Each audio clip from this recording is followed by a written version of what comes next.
why are you so passionate, not just today, but every day and for decades, not only for yourself, but speaking to others to encourage them to be healthy in many areas of their life? I like to motivate people and inspire people to have a good quality of life, because we all have so much to give. We all have so much to accomplish. And again, if you don't have your health, then all of that potential goes by the wayside. And, I was only 22 when my dad passed away. He was only 49. He had so much life to live. He smoked 2 packs of cigarettes a day, and that's probably what did him in. So I've seen this, and Annie, I know you probably have too.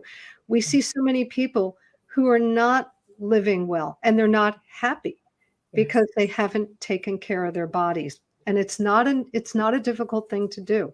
It's just having the mindset and just incorporating it into your day-to-day activities. And you'll find that you're going to feel great. Health has always been so important for me. So it's not like I am starting to work on something new. This has been a continuum of mine for decades. I'll be 67 years old on January 24th. And people look at me and they go, oh my God, I can't believe it. I'm really fit. And it's because I don't sit still. And because I wrap my head around my health every single day, and I incorporate it in everything I do. And so it's movement, it's diet. I eat such a clean diet. It's spending time outside. It's, feeding my brain. It really comes down to the physical health first. I tell people, and when I talk to my audiences, honor your body. Treat it like it's a temple, because it's the only one you have. And if you're good to it, it's good to you. This is my vessel to get me through life. And so again, if I'm good to it, I have my quality of life. And I can run circles around people who are 40 years old. There's 2 areas that I like to focus on. The first is movement. And we can incorporate movement into our day-to-day activities. You talk to my husband, you talk to people that see me in my home, they think I'm nuts because I incorporate exercise into my daily activities. So when I'm brushing my teeth, I'm doing leg lifts to try to keep my rear end back where I want it to be, not where gravity is trying to take it. I do squats when I blow dry my hair. When I'm at my desk, I'll take time, I'll stand up. I'll do arm circles. I have an exercise ball in my office. If I'm on a long call, I have a headset. I will sit and I will exercise my thighs. I have 8-pound weights. You don't want to go too heavy because you don't want people hearing you breathe heavy in the phone, because then they'll think there's something wrong with you. And so, but when I'm on the phone, I will lift my weights. I'll do this. And, you can just incorporate exercise all day long. I walk up so many of my friends are like, we have to get 1-story houses now because we're getting old. No, you don't. Run up the stairs, run down the stairs. Who needs to go to the gym? Save money. I garden. I spend 5 hours out in my garden. That's my gym. I take steps, 2 steps at a time. So I want people to just think about ways that they can incorporate exercise to keep their bodies fit. Now, I know people have injuries, so, we do have limitations. I don't want people to push where they don't have to, but you can maybe work with isometrics.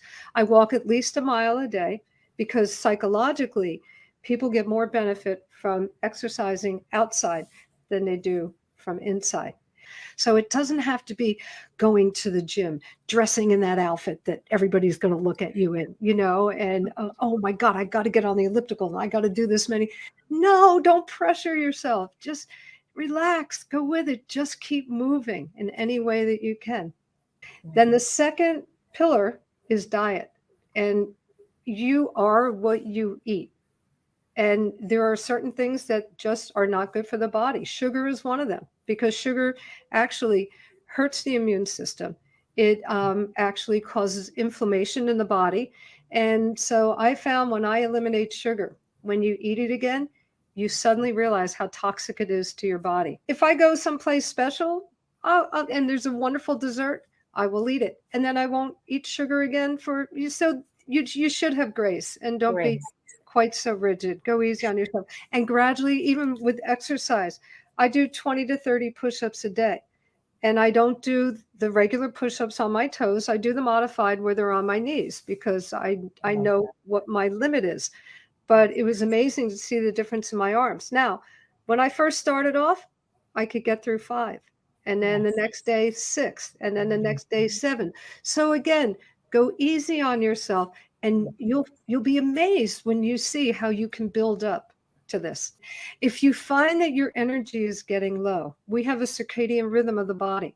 And usually in the afternoon, you're going to see that you're going to crash between 2 and 4 o'clock. Yes. So if you start to feel that coming on, you could take a nap, and naps are good for people too. 15-minute nap is very good. They find that people who take naps have lower rates of heart disease, and they're more intellectually, they're clearer, they're sharper. But what you can also do is, if you feel that energy level going down, get up, do 25 squats. And it's amazing. You can feel that oxygenation. Your energy level goes up again. What do you do when you are super busy or you're supporting someone else who's sick or going through a tragedy? What is something simple we can do? If we're feeling overwhelmed and we don't know where to start, what do you do and how can we do something simple? Take a walk, get outside. Best thing for reset. I've had a lot of trauma in my life. I've had a lot of extraordinary losses in my life, and being a caregiver on multiple occasions, really, really challenging. 2 parents I lost to AIDS-related complications, took care of an aunt with dementia and her only son who had esophageal cancer, who was paranoid schizophrenic. And you talk about distractions and still trying to keep your business going and getting that all together. A walk outside is the most incredible reset. You can just feel so low, and only just 15-20 minutes could be enough just to give you that reset and that recharge that emotionally and physically that you need. I think socialization is good for health too. And that's concerning me. I didn't mention that, but humans are meant to be connected, and we have been slowly disconnecting because of technology. So I'm not talking about socialization like this with your device in your hand. I'm talking about you being with people, laughing with people, looking at them face to face.